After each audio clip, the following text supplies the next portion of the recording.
Hello. Ẹ̀yin èèyàn mi o, a kú dédé wòyí o, àsìkò yìí. A kú ìtẹ́tígbọ́ wa, ẹ ṣé gan tí tẹ fi ń gbọ́ wa ò ní di in Jesus name. Àmín. Bẹ́ẹ̀ ni, wọ́n bá ní Ashley àti olórí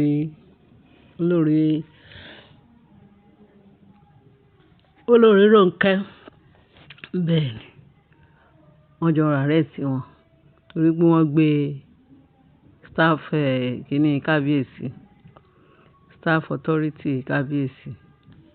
Wọ́n gbé lọ, wọ́n á lọ deposit sí ilé family house wọn Láfógìdì. Wọ́n ní Ashley, wọ́n lóun ló force olórí Rónkẹ́ pé kán jọ join hand, kán lọ gbé staff of authority yẹn, kán lọ gbé pamọ́.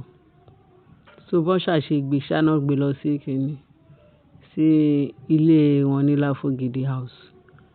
Bọ́n ṣe wà ńbẹ̀, bó ṣe rí yẹn ṣe wà ńbẹ̀ náà tó fi sọ, ẹ ṣáà gbọ́ story yẹn dáadáa. So nǹkan tó ṣẹlẹ̀ ni pé nígbà tó arrest wọn tán, wọ́n sọ pé olórí Rónkẹ́ ó collapse, wọ́n fi rush ẹ padà sí hospital. Kábíyèsí lòun ò lè release ẹ̀. Tó bá sick tán, tó bá ti ṣe tán, tó bá ti rí ìwòsàn kó padà sí, kó lọ serve. Wọ́n ní 3 days náà fún àwọn méjèèjì. Pé kábíyèsí ló kàn minimize punishment yẹn, pé tí ó bá jẹ́ bẹ́ẹ̀, pé wọ́n fẹ́ lọ sí prison kan sentence wọn ni. Pé kábíyèsí kàn jẹ́ aláàánú, bàbá aláàánú gidi gan. Ó ní flexible heart. Ó ní kò ní ẹ̀mí kò ní àyà láti sọ wípé kò ní ẹ̀mí búburú. Ó ní soft mind, yes. Mind ẹ̀ soft láti máa ṣàánú àwọn èèyàn. Kì í ṣe gbogbo nǹkan tó bá ní kán wo gbogbo nǹkan táwọn olórí yẹn ṣe fún kábíyèsí láàfin. Wọn ò nífẹ̀ẹ́ kábíyèsí torí owó ẹ̀.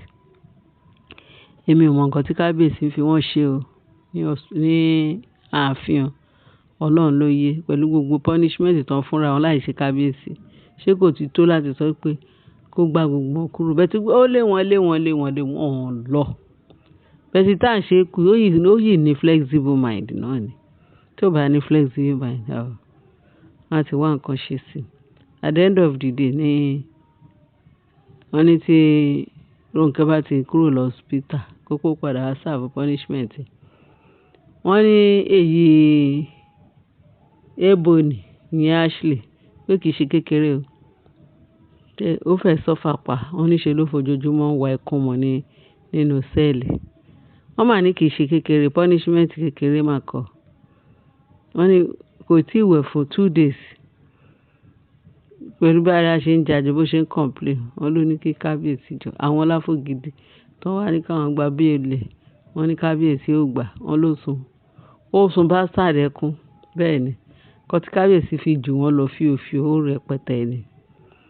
Wọ́n ní gbòòrò ayá ni kí ló ń jẹ́ Gọ́vùnà Adélékè ló bá ránṣẹ́ sí kábíyèsí pé punishment 3 days yẹn pé kékeré ni, pé kó release ẹ̀. Ìyẹn kọ́ ni final.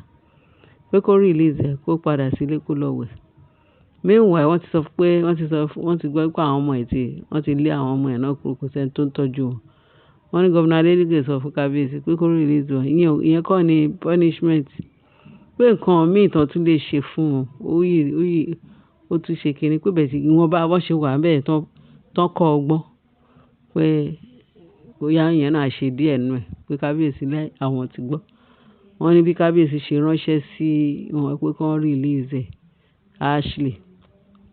Tọ̀hún yẹn bóyá ó dẹ̀ wà lọ sí bóyá ó ti dé, Ọlọ́run ló mọ̀. Wọ́n ní kán release bẹ́tì. Ó dàbí pé èní ló máa pé 3 days gẹ́gẹ́ bá ṣe gbọ́. Wọ́n ní wọ́n bá sọ pé ó ti lo 2 days gédégbé. Ìrọ̀lẹ́ tí 2 days yẹn. Wọ́n ní ó rí náà kànga. Wọ́n ní bí kábíyèsí ṣe wá níbẹ̀ with one condition. Pé òun ti gbọ́ tí Gọ́vùnà Adélékè sọ. Torí òun ò lè kọ̀rọ̀ sí Adélékè lẹ́nu. Pé ṣùgbọ́n one condition ni àwọn máa fún. Condition ẹ̀ ni pé ó máa sign the undertaking pé tóun bá release ẹ̀, tó bá tún wá sáàfin, kó sign pé òun ò ní disturb Queen Naomi mọ́. Òun á lè mọ Naomi ní ẹ̀gbọ́n, ọ̀gá, ìyálé òun lọ̀gá pátápátá, ó máa submit fún. Wọ́n ló sign o. Ṣé mọ̀ pé pẹ̀lú bó ṣe ń sọ pé sign torí bó ṣe wà ńbẹ̀ ìrora yẹn àti gbogbo kíní yẹn ló fi sign. Ṣé mọ̀ pé ewúrẹ́ aláìgbọràn ó lè dọ̀la kó tún lọ padà sídìí èébì ajá ni wọ́n. Wọ́n tún lè lọ padà sídìí èébì wọn bẹ́ẹ̀ tí Ọlọ́run ò ní fún wọn ṣe. Wọ́n ní bẹ́ẹ̀ lágbára Ọlọ́run pẹ̀lú nǹkan tí kábíyèsí ní kàn ó sign undertaking allegedly bá ṣe gbọ́. Wọ́n ló tún sọ pé Adémákinwá kò ní máa announce Adémákinwá nínú ààfin mọ́ pé Adémákinwá pé kó cancel ẹ̀. Adémákinwá ò ṣe ọmọ kábíyèsí, kò gbọ́dọ̀ mention pé Adémákinwá ọmọ kábíyèsí ni àbí nǹkan kan, pé òun ò tún gbọ́dọ̀ gbọ́ orú ẹ̀ ní ààfin, kò gbọ́dọ̀ tún máa announce Adémákinwá. Wọ́n ní wọ́n ní ó sign. Wọ́n ní kábíyèsí tún sọ pé o ò ní bá Naomi do crime mọ́. Má tún jẹ́ ń gbọ́ pé kò sọ pé crown kìíní kan bó fẹ́ bá do crown pé kó tún sign. Wọ́n ló sign gbogbo condition tí kábíyèsí fún. Wọ́n ló sign ẹ̀ pátápátá. Wọ́n ní wọ́n á ṣe.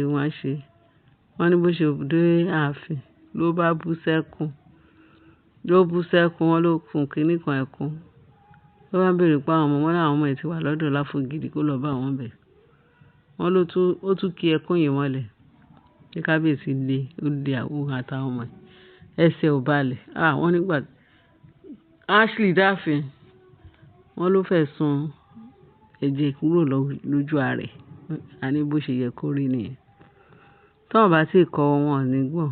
Wọ́n ní kábíyèsí sọ pé òun fẹ́ rán wọn lẹ́wọ̀n because òun ti sọ pé torí tiwọn olólùfẹ́ òun ẹni tó jẹ́ pé òun ò tiẹ̀ lè ever fi ẹnu ṣátá ẹ̀ Queen Naomi ẹni bí ọkàn òun ayé òun ló fẹ́ fọwọ́ ara òun ṣera òun títorí àwọn tó ń lọ gbé staff of authority. Ẹ rí i pé wọ́n kan kábíyèsí ní wọ́n kan lárùn. Ó yẹ kó rí bẹ́ẹ̀. Tí kábíyèsí ò bá ṣe bẹ́ẹ̀ fún wọn, wọ́n máa sọ pé kábíyèsí àti mọ̀ nǹkan tó ń ṣe. Tá bá ṣàkárà mọ́ ó máa rọ̀ ni. Tá bá ṣàkárà mọ́ ó máa rọ̀ bẹ́ẹ̀ tiẹ̀. Kò dẹ̀ rí bẹ́ẹ̀. Bí Ọlọ́run ṣe dá kábíyèsí nìyẹn pé kí ọkàn tútù, ẹ̀mí ìrẹ̀lẹ̀, ẹ̀mí ìkóra, ìkónijọ́, ó máa kó èèyàn jọ. Òun ni kábíyèsí. Bẹ́ẹ̀ ni Ọlọ́run á dẹ̀ túbọ̀ máa ràn kábíyèsí lọ́wọ́. Wọ́n ní nǹkan tí kábíyèsí sọ fún tó fi bẹ́ẹ̀lẹ̀ nìyẹn pé condition pé tó wá tún rí nǹkan kábíyèsí wọn ò ní sún wọn débi kan tó fẹ́ lọ́wọ́. Wọ́n ní gbogbo condition yẹn ṣá wọ́n ti fún pé Ọlọ́run á jẹ́ kí ó rí bẹ́ẹ̀.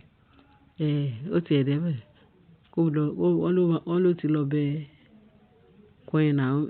Ó ti lọ bẹ Naomi pé kó dáríjì òun láti fún ní hẹ́rì láti ẹ jẹ́ ká máa wò bóyá ó change bóyá ó máa change.